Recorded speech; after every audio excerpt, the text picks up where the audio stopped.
So I'm editing this video the day after I got back from the launch of the new bike in Spain. My original idea was to produce a full review on the bike where I go over all the history, specs, and everything else there is to know. And I got halfway through scripting that video idea and gave up because there's so many other creators making that exact same video and it would honestly take me days to produce that. So instead, I'm going to give you my opinion on both bikes and how I feel about them, and how they like to be ridden in my mind, from my perspective. And this video might sound like a commercial for the Speed Twins, because both of them are just so damn good.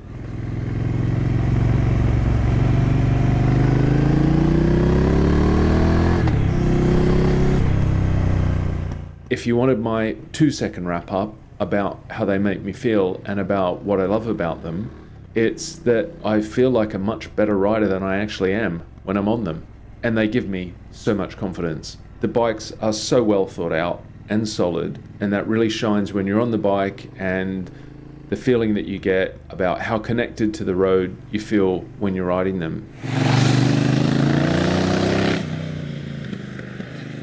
I've actually been racking my brain to come up with any cons on this bike, but I think the biggest one by far is that you need to be able to put yourself in the right conditions to be able to take advantage of everything this bike has to offer if you own it. The wrong way to ride this bike, in my mind, would be to buy it and just do average rides on it without taking it where it likes to shine. I guess this is the same for most bikes, but it would be wrong to own it and not properly release it into the wild.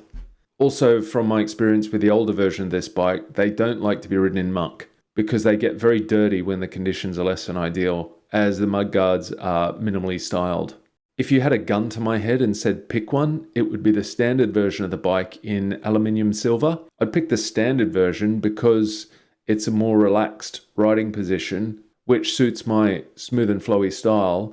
And the aluminium silver, in my mind, is the most minimal and classically styled of the bunch. I love that the RS version has Brembo brakes and Öhlins suspension, but I actually think the standard suspension and brakes would be good enough for me. I started the day riding the bike in the middle of the power curve, which is where I like to be on most bikes. But by the end of the day, I was riding the bike almost as low down in the power curve as I could go without bogging it.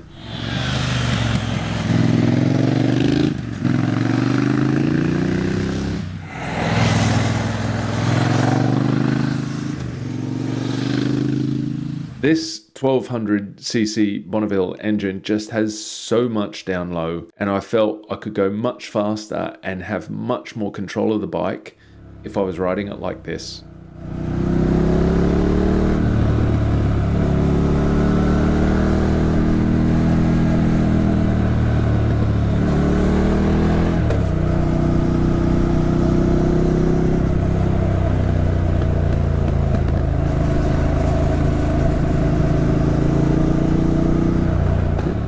The engine is just so lovely to wind up and wind down through the gears. Build quality in the bike is first class, typical Triumph. Everywhere you look, it's just right and the finish is perfect. A lot of people are moaning that the Speed Twin doesn't have analog style clocks like the old one. Yeah, I do like a classic styled look, but it's not a deal breaker for me. And I do like the digital clocks on this bike. So if I owned the bike, I'd spec it up with cruise control, which I'm actually a little surprised it doesn't come with. I'd also add an aluminium sump guard to the bike for UK riding, and add knee and tank pads to help protect the tank a bit more. Oh, and for your interest, here's two versions of the bike with some options on them. This one's the Cafe Racer RS Baja Orange version of the bike with clip-ons, rear seat cowl, different seat, and a few other things. And here's the Carnival Red and Sapphire Black standard Speed Twin with an upgraded seat, LED indicators, and a few other upgrades. So if this bike is on your radar, I'd say definitely go and take out both versions of the bike for as long as you can